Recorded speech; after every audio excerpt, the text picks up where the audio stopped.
Right, good morning again, grade 10s. I will share my screen. I'm going to show the winners from yesterday.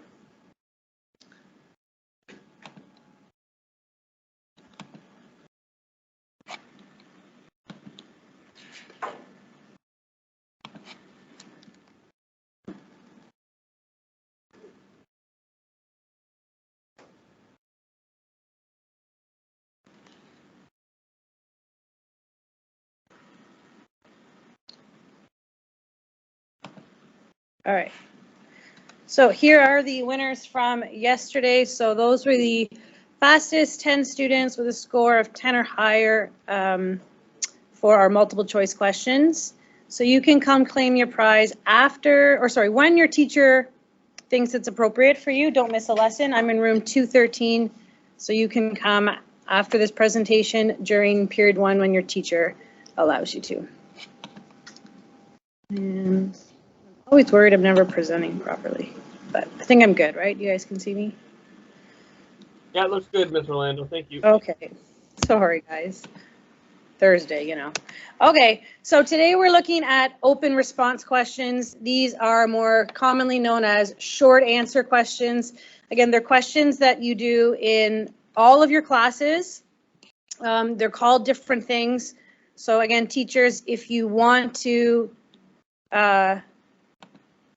commonly refer to them as open response in the next few weeks, that may help your students.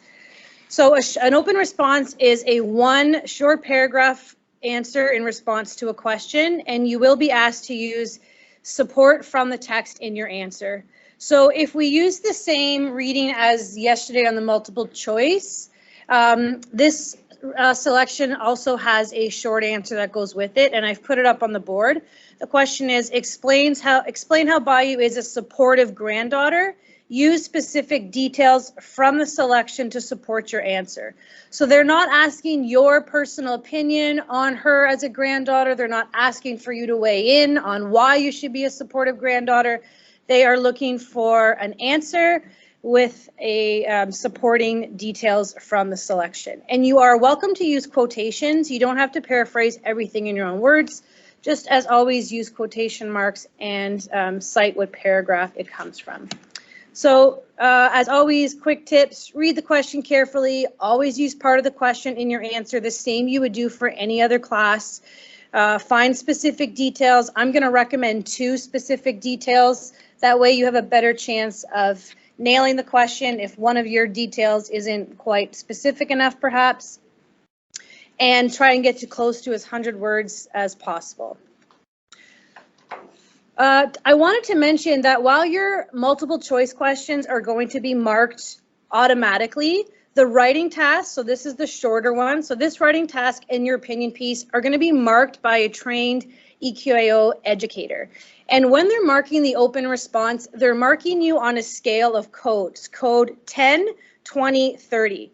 And grade 10s, it's really important to remember here that only a code 30 is a pass.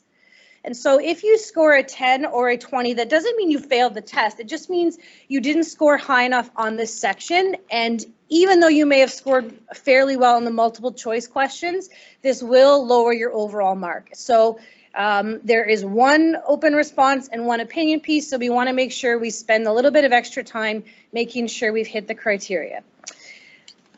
You'll notice this is what they're looking for. They're looking for a response that indicates considerable reading comprehension of the story and an answer that provides accurate, specific, and relevant details. You'll notice there's no success criteria about grammar, spelling, sentence structure. That's not ideally what they're looking for. So again, if you're worried, how can I do well because my marks in English aren't super strong?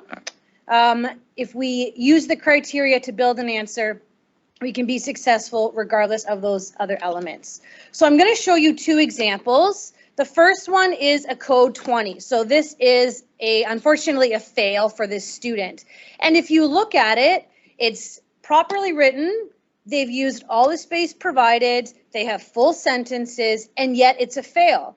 And so we need to figure out what perhaps this student didn't do enough of to provide a code 30. And I know you guys perhaps haven't read the article, some classes did, But if I read through it quickly, it just says, Bayou is a supportive granddaughter towards her grandfather. As she shows interest in the newspaper article he is reading, Bayou continues to show support by engaging in conversation about the article and providing her grandfather with a variety of ideas and suggestions to improve his brain function.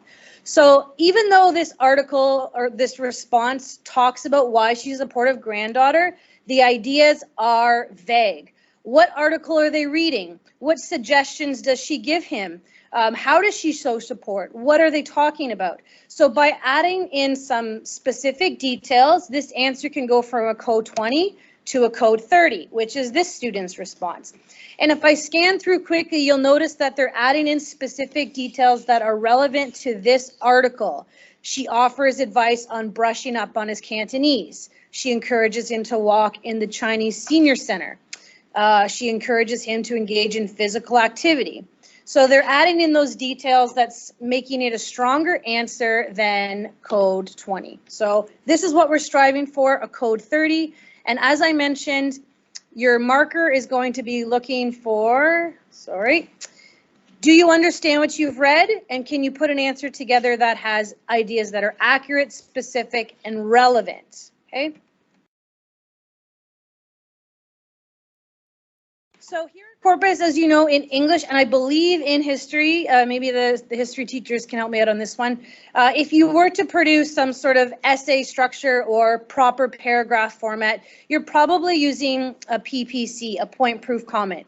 You'll notice from this answer that they don't follow a really rigid PPC, and yet it's a pass. So again, if you're not comfortable using this form, or if you have another strategy that your teacher has shown you over the years that helps you answer these types of short answers, go for it, as long as you're using specific details from the text. But I will show you the strategy of point proof comment because I believe you're getting it in numerous classes. So point, answer the question and use part of the question in your answer. Proof, again, provide details. Yes, you're allowed to use quotes. Aim for 2 details, and then your comment section, explain why your examples support your response. I probably won't go through this today because I know you guys have things to get to, so I'll post the link to the PowerPoint. Students, if you want to go through this, just quickly, here's another reading selection. It's about OEAP, the apprenticeship program, and the question is, why is it a good program for some students? Use details from the text. Again, your answer is not focused on why you want to do the apprenticeship program or why you think it's a good idea or why you think it's not a good idea. That's not the question. You will score poorly for being off topic. Aim for 2 details, as I said, and you can scan through these later. I'm just highlighting a point, a proof, a comment. The good thing about these questions is they're not looking for just one specific answer. You can answer the question in any way as long as the details from the story support it. So don't twist them to fit an answer that doesn't really work. So you can go through the point, proof, comment, the answer all together. Again, this is another real example that I put here. And if you read through the annotation, it's a code 30 because it indicates why it's a good option as per the question and then provides 2 details. And you'll see there's a quote here as well. So you're welcome to do that. Just want to show you what the practice test looks like just quickly and where you might find this type of question. So you're going to get practice with this next week. So I'm just going to enter into the test. I'm just going to click continue. And I'm going to get to the home page here. The test kind of operates in like a Dora the Explorer type pattern. You're going to receive a backpack, and every time you complete a task, you're going to get a badge for your backpack. It's very exciting. So the type of question I'm talking about today is actually in the news report section, which is the 3rd section in the first booklet. You can do it first, you can do it second, you can do it third, it's up to you. So if I go into the news report, it's letting me know I'm on my way to Montreal and here's my backpack and I'm going to get a token. The multiple choice questions are here and the open response is question 6. This question is, why is Montreal's approach beneficial? You'd have to focus on the idea of beneficial. What does that mean and how can you use ideas to support? And you have 100 words to do so. This box increases if you want, and then you're going to type your answer. And if you want to have the reading selection alongside, you can. Okay, so that's basically it. I've linked that practice test in the PowerPoint, but teachers, you know you're going to get an opportunity to have your students go through the practice test next week. Don't forget to sign up when Mr. Brophy brings the Chromebooks by to your classroom. So that's it for open response. You can go through the PowerPoint again. Remember, code 30 is your goal, 2 specific details, and use all the space provided. That's it for me. Awesome. Thanks, Miss Orlando, and everybody have a great day. Bye.